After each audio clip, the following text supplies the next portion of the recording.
नमस्कार। ह्या व्हिडिओमध्ये मी लेवल 3 किंवा फेज 3 कार्डियक रिहॅबिलिटेशन बाबतीत जास्त बोलणार आहे। लेवल 3 जो असतो हा आपला एक 1.5 महिने, फेज 2 जो आहे तो 1.5 महिन्यापर्यंत असतो आणि लेवल 3 जो आहे 1.5 महिन्यापासून ते 3 महिन्यापर्यंत म्हणजे 12 आठवड्यापर्यंत हा चालतो।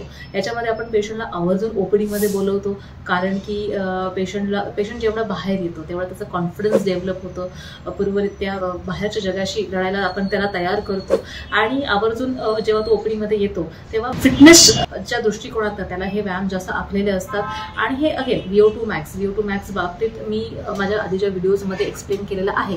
सो VO2 max त्या पेशंटचा किती आहे, कितपत त्याला व्यायाम झेपणार आहे, कारण की तो ऑलरेडी घरातून बाहेर पडून आपल्या ओपीडी मध्ये येतोय। मग त्याप्रमाणे ते व्यायाम असतात पेशंट टू पेशंट, त्याच्या VO2 max प्रमाणे किंवा त्याच्या शस्त्रक्रियेप्रमाणे VO2 max कितपत त्याला अलाउड आहे त्याप्रमाणे हे व्यायाम आखले गेलेले आहेत। घरी व्यायाम तो करतोच, पण इथे आपल्याला व्यायाम काय करायचे आहेत तर ते ताकदीचे व्यायाम असतात, ताणेचे व्यायाम असतात। अगदी डंबल्स घेऊन, हातामध्ये डंबल्स घेऊन आपण अप्पर बॉडीचे एक्सरसाइजेस, छातीच्या पिंजऱ्याचे व्यायाम, त्याच्यावर श्वसनक्रियेवरती जास्त फोकस करून आपण ते व्यायाम आणखीन जास्त करून घेतो पेशंटकडनं। पायातही वजन घालून पायाचेही ताकदीचे व्यायाम करतो।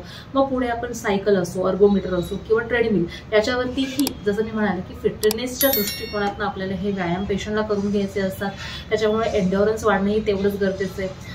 हृदय आणि फुफ्फुसांचं मेन कार्य असतं कार्यक्षमता वाढवणं, एन्ड्युरन्स वाढवणं। त्याच्यामुळे त्याच्यावरती आता आपण फोकस करायला सुरू करतो। आणि बहुतेक वेळेस पेशंटचे हे प्रश्न असतात की आता मी माझं पूर्वीसारखं सायकलिंग करू का, मी माझ्या पूर्वीसारखं वॉकिंग करू का, योगा करू का, आधीचे काही व्यायाम असतील तर ते करू का। तर हे आपण पेशंटला हे सगळे व्यायाम करून त्या लाईफस्टाईलला घेऊन जाऊन आपण ही तयारी आहे। सो फिटनेसच्या दृष्टिकोनातून फेज 3 असल्यामुळे हा फार इम्पॉर्टंट आहे आणि अगेन फिजिओथेरपिस्टच्या निदर्शनाखाली करणं फार जास्त गरजेचं आहे। थँक्यू।